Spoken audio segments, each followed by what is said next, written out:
Bonne nouvelle pour les travailleurs bénéficiant du statut d'artiste. Après plus d'un an de discussion avec le secteur culturel, le gouvernement fédéral est parvenu aujourd'hui à un accord, hier, à un accord pour réformer ce statut particulier créé il y a 20 ans. Victor Dethier, bonjour. Pouvez-vous nous expliquer ce qui va changer pour ces travailleurs? Alors, en résumé, avec cette nouvelle réforme, il sera plus facile pour les travailleurs d'accéder au statut d'artiste, mais il sera plus compliqué pour eux de le conserver. Désormais, chaque artiste bénéficiant de ce statut recevra une attestation unique lui fournissant un accès au système de sécurité sociale pour lui éviter des démarches administratives trop lourdes, comme c'était le cas précédemment. Il sera alors considéré comme un travailleur à part entière et plus comme un chercheur d'emploi. Autre simplification, le renouvellement de ce statut n'aura plus lieu tous les ans, comme c'était le cas actuellement, mais tous les 3 ans. En revanche, le travailleur devra prouver un nombre plus important de jours de prestations, soit 78 jours minimum sur une période de 3 ans.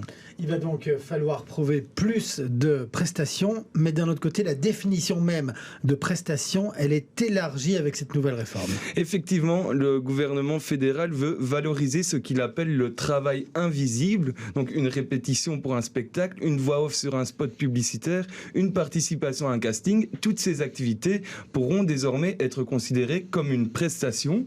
Alors la réforme prévoit aussi que tous les travailleurs du secteur culturel, et pas seulement les artistes, pourront bénéficier du statut d'artiste et de ces nouvelles conditions d'accès à la protection sociale.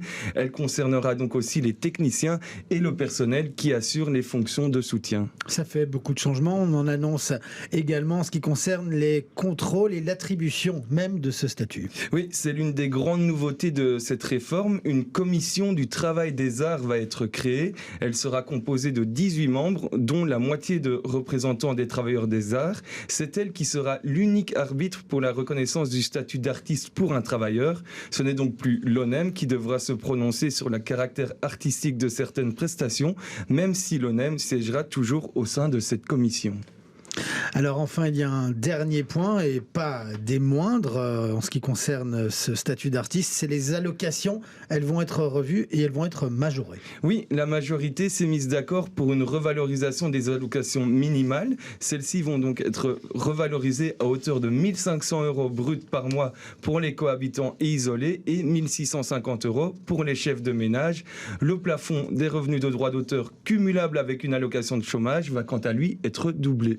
Ça fait beaucoup d'informations que vous venez de nous décortiquer. Est-ce qu'on sait quand les artistes vont pouvoir bénéficier de cette nouvelle réforme? Alors, en ce qui concerne les allocations majorées dont je viens de parler et la réforme de la protection sociale, elles entreront en principe en vigueur en septembre. Mais en revanche, le secteur culturel devra encore attendre un peu pour que la commission du travail des arts soit opérationnelle, le temps de sa mise en place.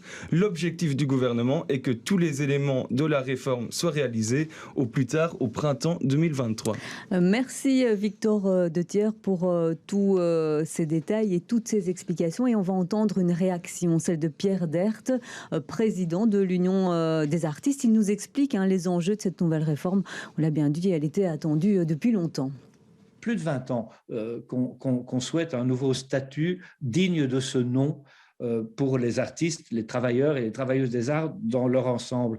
Et donc, cette réforme, je pense, actuellement, même s'il y a encore, je vous dis, des pierres d'achoppement, des zones d'ombre, des zones de flou sur lesquelles on devra se positionner et en tout cas clarifier certains points, telle qu'elle nous est éclairée pour le moment, c'est une des réformes au niveau européen, dans tous les pays européens, qui est, à mon sens, la plus avantageuse pour le moment qu'on puisse avoir.